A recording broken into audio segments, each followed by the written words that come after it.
Hello, it is your author Mark with another YouTube discussion.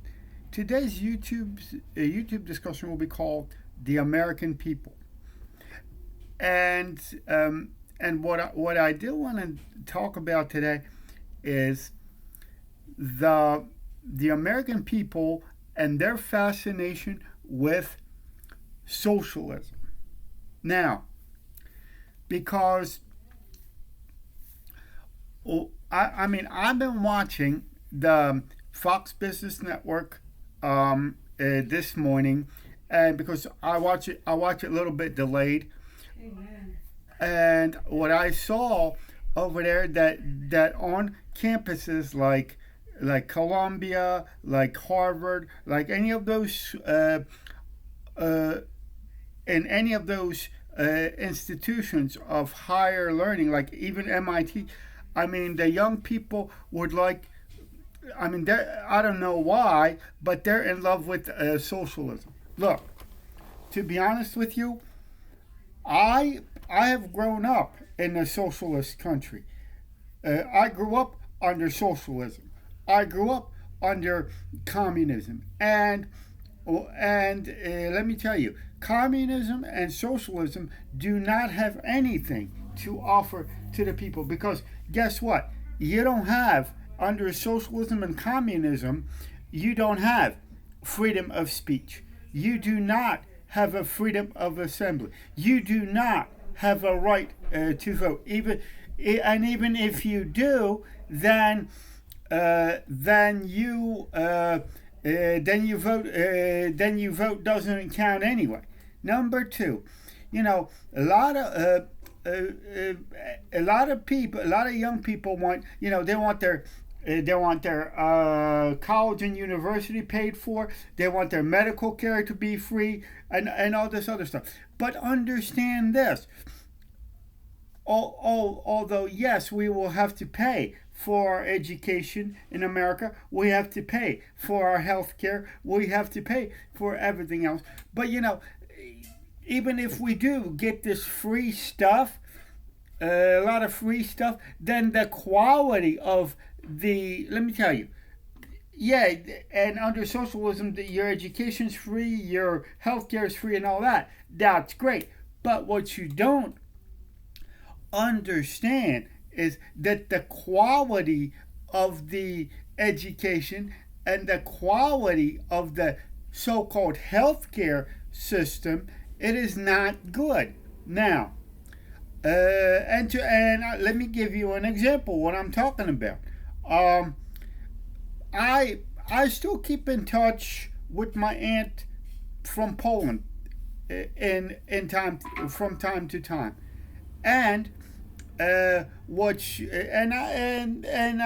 time to time I did manage to talk to her about communism, how it was, and all those other things, and she even told me the same thing that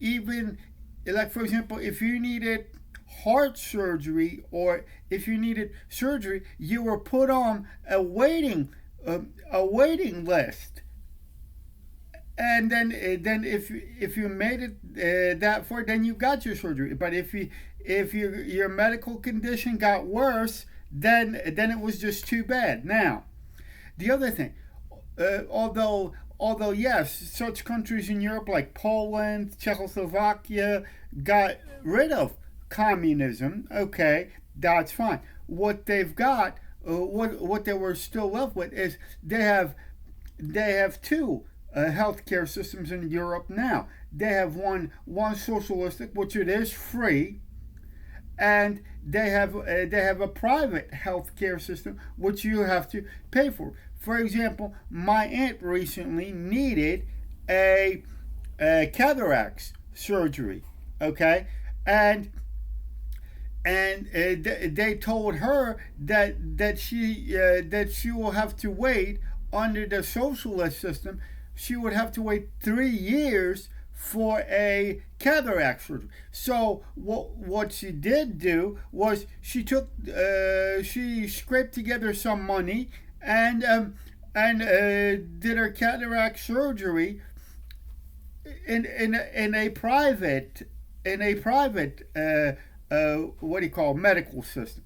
So so in this, I mean, there is a saying in our world. It's called beware of what you wish for, because I mean, and you know, and I know that I'm not the only person that has experienced socialism and communism, because I came here from Poland in 1988, and my father came here from Poland in 1986.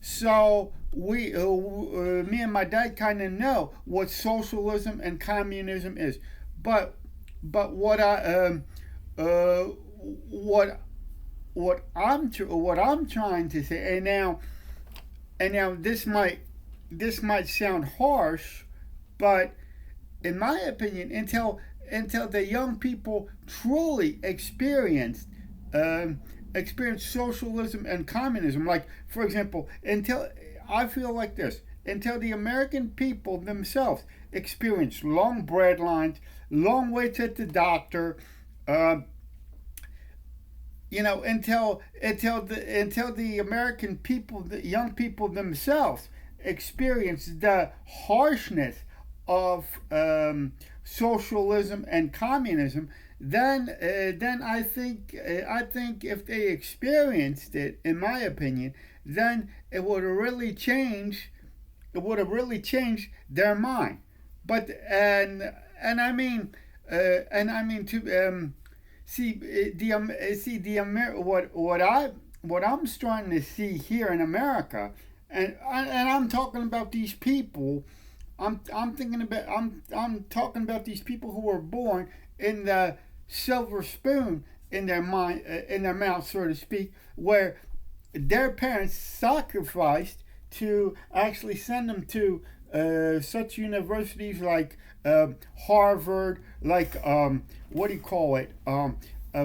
Such MIT or whatever, the most expensive schools. They you know, and you know, and those people like those young people are in our colleges today, they're saying, "Oh, we want socialism, we want communism." Let them come and talk to us. Talk to us, for example, people who have experienced socialism, who people who have experienced communism, who faced restrictions on freedom of speech, freedom of assembly. I mean, the thing is, and the reason I put out this YouTube video is like because I do not personally understand. I cannot comprehend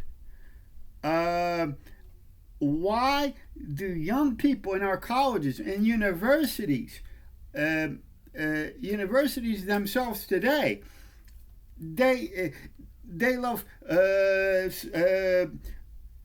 socialism so much, and they will, and I mean, because in reality, the things that you do get free in socialism, in my opinion, they're not really free. You either you're going to pay for them sooner or later. Now, and what also fascinates me is that our young people are so gullible that they're willing to give up their freedom and innovation and all these other things, that they're willing to give it up for a bunch of free stuff. Now, when I said yes, I've experienced socialism because, for example, when I was growing up in, let me tell you a story. When I was growing up in Poland, okay, we needed a regular washer and a washer to wash clothes. Well, my father had to get up because he had to go to work at 9 o'clock. Okay, so he had to get up at 3 o'clock, go to the store because people in my town heard that there's washers coming in, and we had to stand in line for days to get washers and dryers.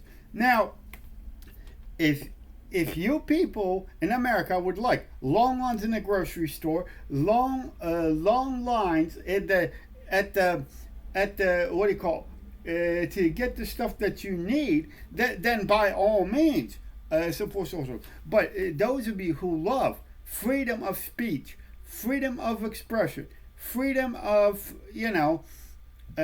just to to express ourselves, then I mean like I said, beware of what you wish for, because some of the free stuff that socialism does offer, it's just not worth it. Now, I'm going to say goodbye for now, and I will see you in my next YouTube video.